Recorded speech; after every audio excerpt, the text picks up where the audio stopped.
सुबह खैबर पख्तूनख्वा का इंतहाई जनूबी ज़िला डेरा इस्माइल खान, जो हज़ारों साल पुरानी तारीख़ का अमीन है। इस शहर की पुरानी इमारत कई ज़माने देख चुकी हैं, लेकिन आज भी इनका वजूद शहर की खूबसूरती में इजाफ़ा कर रहा है। आज की ये वीडियो एक ऐसी ही इमारत के बारे में है।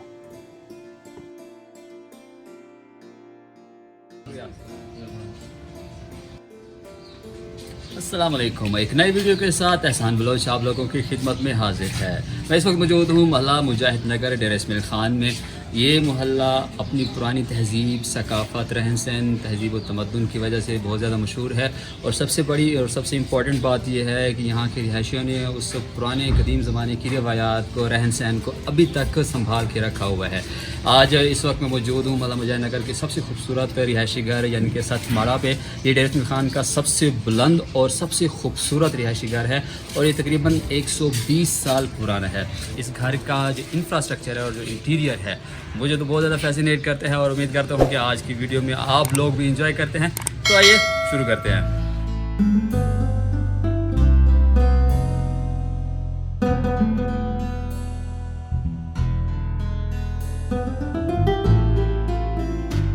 हाजी मोहम्मद फ़हीम साहब हमारे साथ मौजूद हैं और फ़हीम साहब इस घर को ऑन करते हैं। माशाल्लाह फ़हीम साहब बहुत खूबसूरत घर है। मैं तो अभी दाखिल जैसे वो हूँ और जिसे कहते हैं कि सुभान अल्लाह बेख्तियार मेरे मुँह से निकला है। वैसे अंदाज़न कितना पुराना आपको लगता है कि ये घर होगा? अप्रॉक्सीमेटली 100-150 साल तो होगा कोई। हमने पाकिस्तान बनने के बाद ये हमें मिला है। सही। तो ये सारे का सारा जितना भी काम हुआ ठहरा हुआ है ये काम पहले से हुआ पड़ा, ठीक है। इसकी रेनोवेशन मैंने की। अच्छा, आपने इसको रेनोवेट किया है? बिल्कुल, जो चीज़ टूटी हुई थी, जहाँ कुछ मसला था उसको सही किया है। सही। कल ये तो बिल्कुल जिसे कहते हैं ना कि ग्राउंड फ्लोर है। ग्राउंड फ्लोर भी हम आप लोगों को दिखाते हैं और इसके बाद फिर इसके फर्स्ट फ्लोर, सेकंड, थर्ड और फिर ये तकरीबन कुछ 7 मंजिला घर है। आखिर फ्लोर तक जाएंगे, साथ साथ में आप लोगों को भी घुमाते हैं और दिखाते हैं कि कितना खूबसूरत घर है।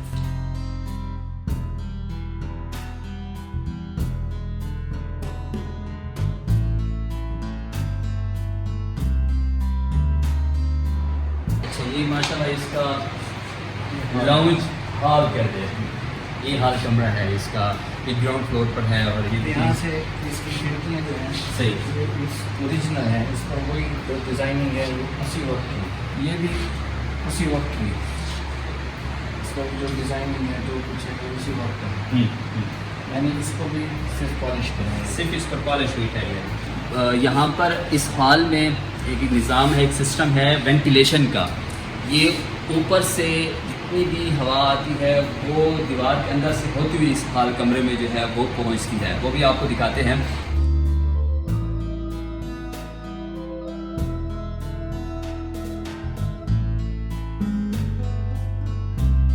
वेल ये घर फर्स्ट फ्लोर से लेकर ऊपर 7वीं मंजिल तक सारे का सारा अगर हम इसको बीच में से ऐसे तकसीम कर दें, 2 हिस्सों में तकसीम कर दें तो आपको कहीं भी फ़र्क नज़र नहीं आएगा। यूँ समझ लें कि ये दोनों पोर्शन एक दूसरे का मिरर हैं। नीचे से लेकर बल्कि दरवाजे से लेकर और 7वीं मंजिल तक ये मिरर है। जो चीज़ दाएं हिस्से में है वही बाएं हिस्से में है, तो दोनों तरफ आपको सेम नक्शा देखने को मिलता है। ग्राउंड फ्लोर हमने देख लिया है। फर्स्ट फ्लोर की जाने बढ़ते हैं, वो इससे ज़्यादा खूबसूरत है। फिर इसकी तरह ऊपर चढ़ते जाएंगे और ऊपर से आपको डी खान का व्यू दिखाते हैं।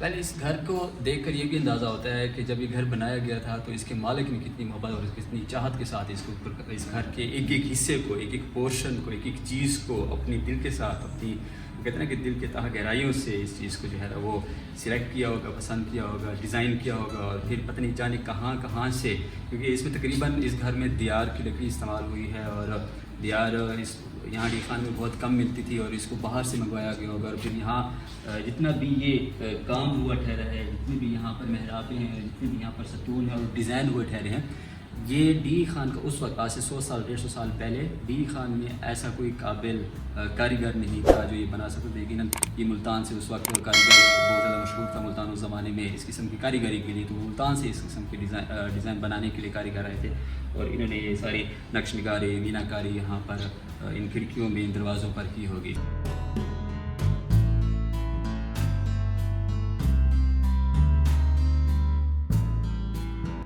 और ये गालिबन अशराफ का रिहायशी कमरा है और यहाँ से 12 दरिए वो ज़बरदस्त। इस तरफ थे 6 दरवाजे उस तरफ। अच्छा, ये बाकायदा 12 दरी, 6 दरवाजे इस तरफ और 6 दरवाजे हमारे उकब में।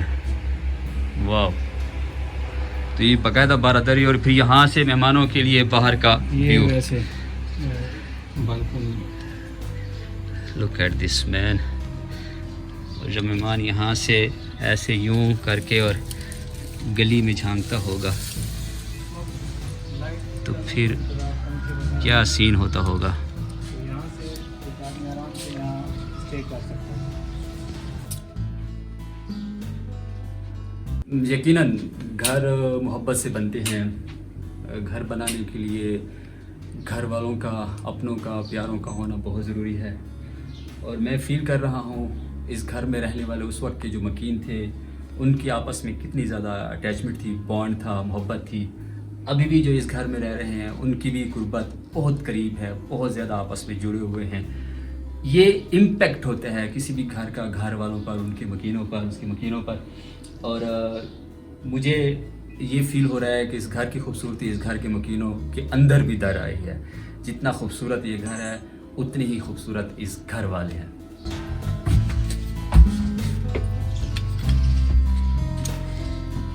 वेल इस वक्त ऑफिशियली हम तीसरी मंजिल बल्कि चौथी मंजिल पर मौजूद हैं। और चौथी मंजिल पर आके थोड़ा सा माहौल खुला डुला हो जाता है। यहाँ पर बाकायदा एक छत है और यहाँ पर थोड़ा सा स्ट्रक्चर जो है वो एक तरफा हो जाता है। मतलब एक ही साइड पर आपको कमरे नज़र आते हैं, दूसरी जानब जो है वो सहन बना हुआ है। ये घर जो है ना सीढ़ी के स्टाइल पर बना हुआ है, जैसे स्टेप होते हैं ना, स्टेप बाय स्टेप। ये देखें ना आप सारा। हाँ बिल्कुल ऐसी है। तो जिस तरह मतलब कि सीढ़ी के स्टेप होते हैं नीचे से ऊपर तक और ऊपर की पहले जानिब जाते बड़ा हैं। बड़ी स्ट्रक्चर फिर उसके बाद छोटा, फिर उसके बाद छोटा, फिर उसके बाद बिल्कुल सही।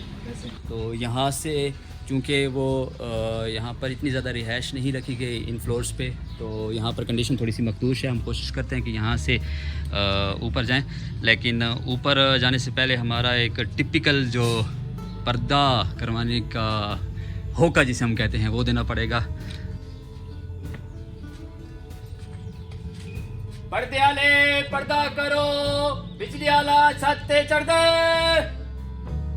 पर्दे आले पर्दा करो, बिजली आला छत ते चढ़ दे। पर्दे आले पर्दा करो, बिजली आला छत ते चढ़ दे। आ भाई, अब लोगों को ये तो नहीं मालूम ना कि बिजली वाला है या कि वीडियोग्राफी बनाने के लिए आया हुआ बंदा।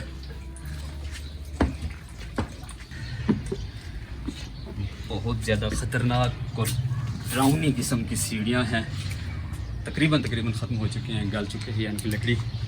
सो we are officially at 5th floor और यहाँ पर हालत थोड़ी सी मखदूश है, बल्कि ये तो अब भूत बंगला ज़्यादा दिखाई दे रहा है। और एक और इंटरेस्टिंग बात आपको इस घर के मुताबिक ये बताऊँ कि ये घर जिस स्ट्रक्चर के मुताबिक बना हुआ है, जो इसका इंफ्रास्ट्रक्चर, आउटर इंफ्रास्ट्रक्चर है, वो बड़ा ही दिलचस्प है।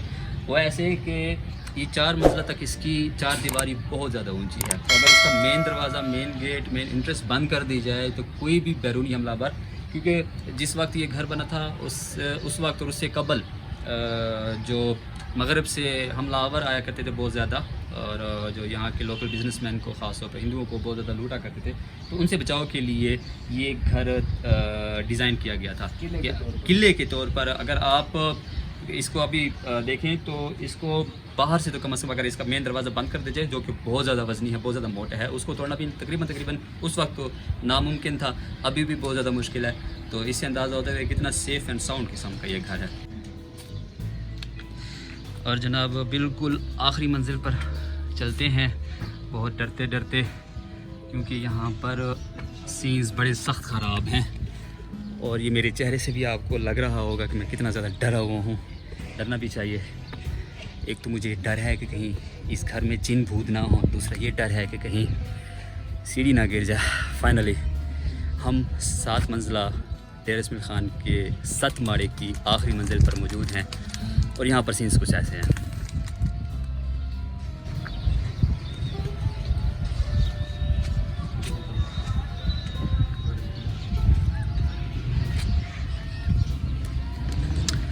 और यहाँ से आपको वो दूर कहीं इन टावर्स के पीछे दरिया नज़र आ रहा है। ये देखें, इतना मैं जूम कर सकता हूँ।